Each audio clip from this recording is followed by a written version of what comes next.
I'd say it's a road movie, or it's a horror film. A lot of killing goes on. It's a very emotional ride. It's a very primitive ride. It's like a rabbit chase through Texas. And what happens to the characters is unbelievably dramatic. It's a crime story. The Mexican brown dope. In some ways it's a Western because of the terrain and the setting. In some ways it feels a little bit like a noir. There's a good deal of humor in it, so you could call it a comedy. You know how many people I know in El Paso, Texas? That's how many. It's a very powerful story about violence, where any option can be taken. Where are you going? I don't know. I'd say it's a horror comedy chase. Who are these people? I think it's a Coen Brothers film. Call it. Call it. They're their own genre.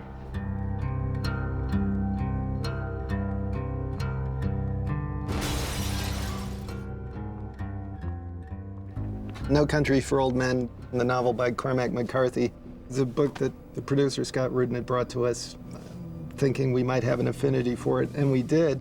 At a basic level, liking it as a book and thinking that maybe we could do something with it. It was begging to be made into a movie.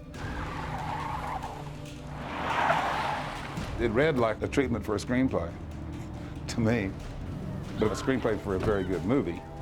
It was unlike anything Cormac has written before. A chase kicked off by a drug deal gone bad. It just seemed interesting in a genre way, but also interesting because it kind of subverts the genre expectations too. It's kind of a chase, but the bad guy actually never catches up to the good guy. I thought it was a very powerful story. And in the hands of the Coens, that story can be really powerful and deep. It's the sort of material that plays to a lot of their strengths. And it's a very cinematic book. We're rolling. Hey. And action. We'd done our first movie in Texas. It is a place that we kind of knew and were certainly attracted to before we read the book, so that was another incentive for us to do the story. As far as where you are at the end, you don't have to be in any specific place. Let's see where it times out. Here's how it's different for us, just in terms of the experience of making the movie. The three main guys never have scenes together because one is pursuing the other. We don't cross paths, which is one of the points that I think is more interesting in the story, that we really don't interact with each other, even if we are looking for each other the whole movie. It's basically a chase story. The Javier Bardem character chasing the Josh Brolin character, with Tommy Lee Jones bringing up the tail. It is a dark story, and the book is quite dark, and that's the defining characteristic of it. The book is one of the most amazing stories that I've read in a long time. I identified with each character and different circumstances or situations that I would put myself in.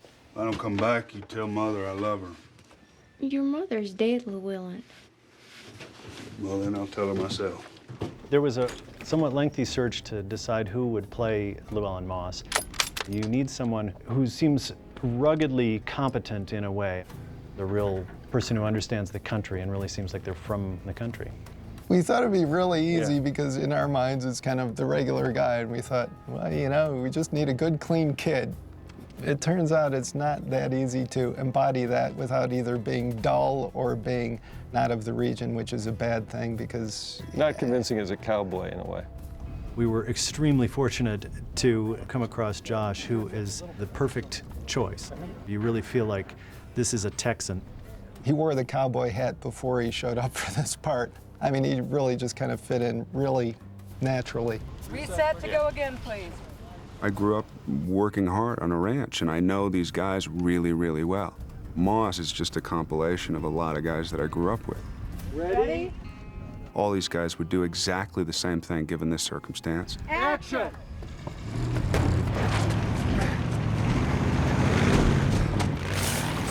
Moss is a backwoods country boy who's never had any money. He knows where there's heroin and a drug bust going bad, there's got to be money somewhere. And so he sees the money and thinks, well, nobody's here, there's no witnesses, and he almost sort of gets away with it. The book was about a good guy, a bad guy, and a guy in between, and he's kind of the guy in between. Right, just sort of regular person who's caught up in extraordinary circumstances and spends the rest of the movie trying to sort of avoid the consequences. Moss was going through 2 tours in Vietnam, so he can take care of himself, absolutely. When you experience this character, Sugar, who's basically the devil incarnate, you think there's no way this guy's gonna make it. You know Anton Chigurh by sight? Yes, sir. I know him every which way. Just how dangerous is he? Compared to what? The bubonic plague? He's described in the book as someone without a sense of humor. But beyond that, he's not described very extensively. We needed an actor who would be able to flesh it out in a substantial way without giving away too much. Hence, Javier Bardem. I'm looking for Llewellyn Moss. Well, I'd say he's at work. Do you want to leave a message? Where does he work? I can't say. Where does he work? As an actor, I always try to find the character circumstances. Here with the coins, we realized that we don't need to know everything about Anton Chigurh because that's his power. You cannot really understand him completely. He doesn't need to be explained. He is supposed to be sort of unplaceable ethnically, nationally. He's the one character who's not a local, not a West Texas person. So Javier sort of fit the bill in that regard. He's clearly, it is mysterious where he's from, but it's not West Texas. It's been really wonderful to watch Javier because those of us on the crew, I think, didn't quite know what to expect. And it's such a fantastic, enigmatic character that he's created. Call it. Call it, yes. Anton Chigurh only believes in one thing, which is fate. I need to know what I stand to win. Everything. How's that? You stand to win everything, call it. And he uses this coin toss in order to show the other people that their life and death belongs to destiny itself.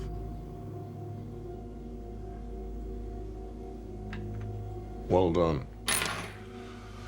There's an openness to him that makes it far more scary than if somebody just gave a look. I'm gonna kill you look, you know? You don't understand it, you can't pigeonhole it, you can't categorize it. He brings this soul to it that it makes it very eerie. Do you have any idea how crazy you are? You mean the nature of this conversation? I mean the nature of you. All right, here we go. And roll, please. Rolling. Quiet, please. Hey. And action. Well, it's a mess, ain't it, Sheriff? If it ain't, it'll do till the mess gets here. Tommy's character is the center of the movie. Sheriff Bell, a very decent kind of guy. Salt of the earth, and yet very capable sheriff. And the part requires the kind of subtlety that only a really, really great actor can bring to it. Somebody unloaded on that thing with a shotgun. I suppose I have played several Texas law enforcement officers, and actors live in constant fear of being typecast. But the attraction of working with Cormac McCarthy's material was overwhelming.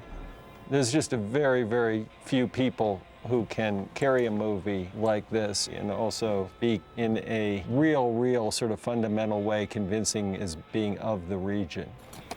Well, this is just a deal gone wrong, isn't it? Yeah. Appears to have been a glitch or two. In a strange way, that part of it didn't have to be acted by Tommy, like it would have been necessary for any number of other actors. Tommy Lee, he's a great hybrid of incredible smarts and a country boy. He's from San Saba County, and that's where Llewellyn Moss is from, and he couldn't help but remind me of that many times. 600-pound steer, you can slaughter a 600-pound steer. That makes sense. Right. Oh, okay. Yeah, that steer is great. He's of the region to sort of his core, and the region is so much a part of the character. A character belongs in a place. You have to work hard to make a character look as if he belongs in a place. And I enjoy working in West Texas a great deal. I love that country. It's my home, and it makes it, for me, a very comfortable movie set. Of course, they slaughter steers a lot different these days. Use an air gun. Shoots out a little rod about that far into the brain, sucks right back in. Animal never knows what hit him. Why are you telling me that, Sheriff? You can't really act the region. That's why we cast Kelly MacDonald, who happens to be a Scottish actress from Glasgow. And I was very skeptical about it because I just didn't believe she could play a gal from West Texas. And every now and then you come across someone who just has that sort of facility with accents and is that good an actor. She's gotten the West Texas accent down perfectly. Between takes, she's this sweet little girl from Scotland. And when the camera turns on, she's this pretty tough West Texas gal. What's in the satchel? It's full of money. That'll be the day. Carla Jean is married to Llewellyn, and it's a really sweet relationship, actually. You get the sense that they're very well matched, and she can give as much as, you know, he can take. There's kind of a nice banter between them. Keep running that mouth of yours, I'm gonna take you in the back and screw you. Big talk. Keep it up. They don't have that many scenes together in the movie. Llewellyn? What we tried to convey in the few short scenes that they have together is that they have a very close relationship. What am I supposed to tell Mama? She tries standing in the door and hollering, Mom, I'm home. Llewellyn? Come on, pack your things. He wants better things for his wife. He wants to be able to create a better life for them and to make her happy. I got a bad feeling, Llewellyn. Well, I got a good one, so that ought to even out. She's just a very normal young woman. They live in a trailer and kind of have a pretty sedate life. She lives in a trailer, you know, double wide out in the trailer park in Sanderson, Texas, and works at Walmart. I don't know if it's a cliche, but at least people recognize what we're talking about. The story is about where it takes place as much as anything else. So the location becomes a huge, important character or element in the story, and it can't be separated from the story. It was very important to us that we shoot at least the stuff where you really get a feel for the landscape in West Texas. It's a primitive landscape. It's a survivalist landscape. And that's what the whole story revolves around. It revolves around surviving. And when you live off the land, it's all about the elements. You go with the flow. You have lightning happening over here, it's sunny over here, it's 120 over here, and then it's 50 degrees that night. It's constantly changing. West Texas is a really beautiful place and a really remote place. We shot some of the movie based out of Marfa. And that poses its own set of challenges because Marfa is really, it's out there. It's about 3.5 hours from El Paso and about 3.5 hours from Midland, and it's very harsh country, but really gorgeous in a lot of ways. And so we were able to go there and shoot a lot of the wide exterior stuff that really tries to set the mood and give you sort of feel for where the story really takes place. That looks like about a 77 Ford to you, Wendell. It could be. I'd say it is, not a doubt in my mind. It was a little strange discovering that we were making a period movie set in 1980, because in a way we don't associate that with period in the sense that you think of period movies. Still, a surprising number of sort of design elements have to be manipulated to make it convincing. This structure is the American side of the border crossing into Mexico.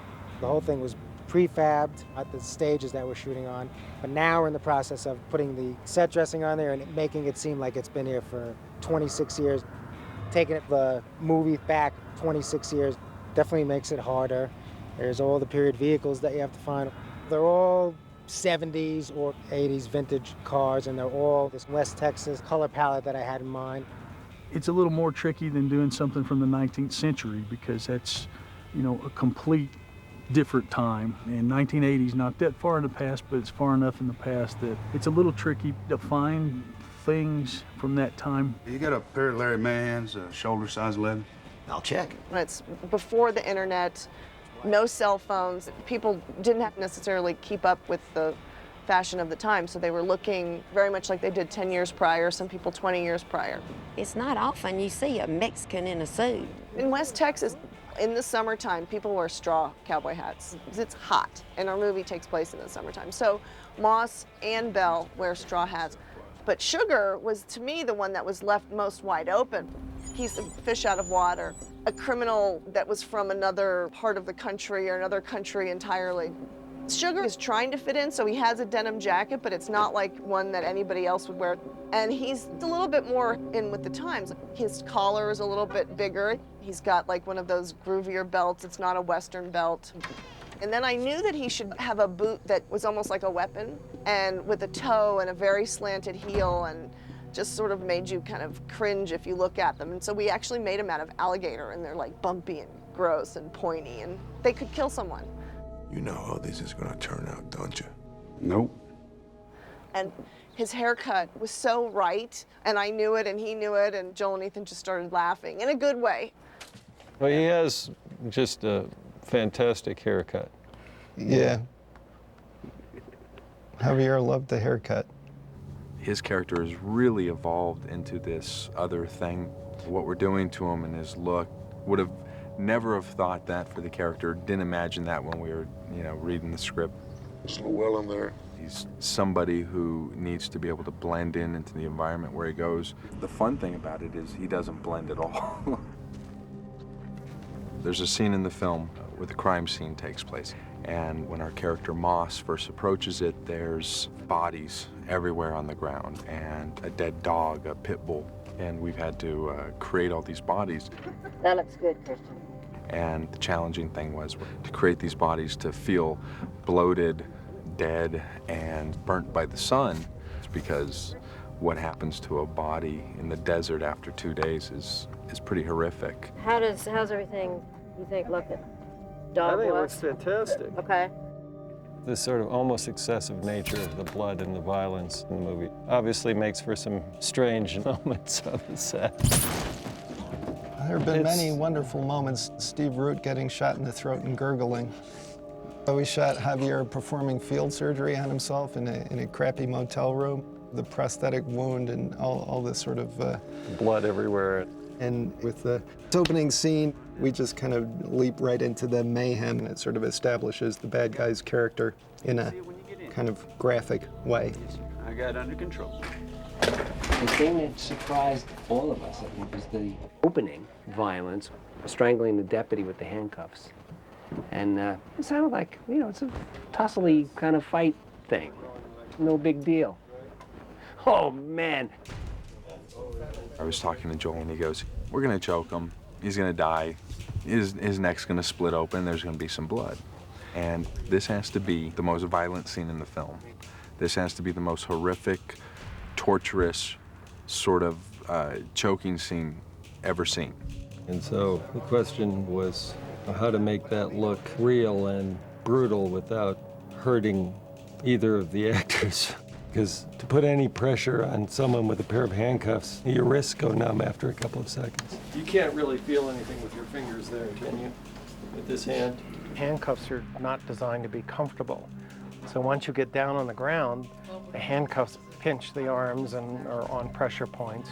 If he's not pulling hard on the handcuffs, then it doesn't look like he's really hurting the guy. And then if he's pulling hard on the handcuffs, he's hurting himself. And we built this harness to the actor, which looked like something the Terminator would have. It had metal braces around the neck and the handcuffs attached to that. And then we created prosthetics that would fit over all this and try to make it look natural. Sugar has his handcuffs wrapped around the deputy, and he's violently throwing them around the room by the neck. And as the chain digs into the skin, he eventually gives it a good twist, and the skin pops, and the artery bursts, and blood starts to come out. Give it to the brothers for shooting it in a way that I think sells the effect correctly. There's something about it that's a little like a horror movie. There are things that are sort of similar to what we've done before and things that are very different. A lot of this stuff is very procedural, people doing things to cover their tracks or track the other two people. It's all very, much of the about movies... physical activity in order to achieve a purpose, which honestly we've sort of always been fascinated by. The pharmacy explosion was a little tricky just because you're working in a public street. You have cars going by, stunt guys on the walkway, and then the crews in the store. So when you step down, sort of a quick look that way and that way, definitely. The whole thing comes from the original storyboard of the car blow-up scenes. So you start with the story elements where he makes a fuse and lights the gas cap, and it's all on the actor's cue. Action. So even the door that he's opening is loaded with materials. And even though one car explodes, we had 5 large plate glass windows to drop at the same time as if there was a concussion wave coming out of the car. You just kind of sandwich all the effects into it so it's not a big threat to anybody, but it's still visually filling the frame. Working with the Coens, it's always, let's take it a little further as we get a little more into the art of it rather than churning it out by body count. Take the gun out again, grab onto the thing, gun's drawn. Yeah, that's great. Most of the special effects are related to the shotgun fights. The weapons involved were a big deal. Let's talk to Jerry. I'm a little worried about that. All the guns the actors used. McCarthy's very detailed in his description about what the guns really were. Moss has a basic hunting rifle. You hold still. It's a Remington 700, but that's the same kind of weapon that Army snipers used. And he was a Vietnam vet, so that tied together. 12 gauge. You need shells? Yeah, 00. Moss takes a shotgun and saws it off in the motel room. So you want this to fall from this to that? Yeah. Okay. Quiet, please. McCarthy didn't really say what it was, but when he said he worked the pump and let the hammer down, there's only one shotgun I knew that, that did that. It was a Winchester Model 97. And so that's what we went with. That's a cut. Moss has to kind of work for his weapons. Sugar just somehow seems to pull them out of thin air. Just whatever kind of killing thing that he needs.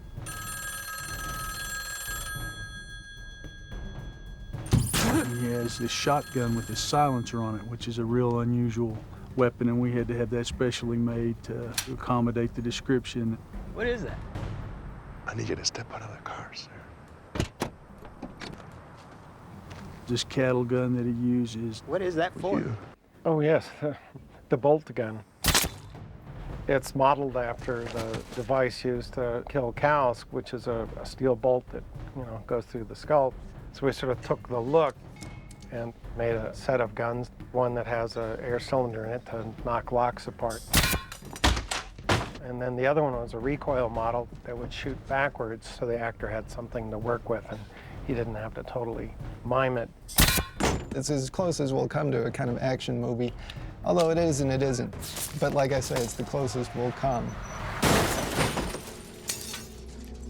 I think No Country for Old Men is a very simple story, but in the Coens' hands, it's very complex in the way they shot it, in the way they go farther with their characters, and it's fun to watch, even if it's violent, because the story is about violence. The movie is by far the most violent movie we've ever made. It was different. I mean, it was different from anything we've done before. Once again, it belongs to the Coens.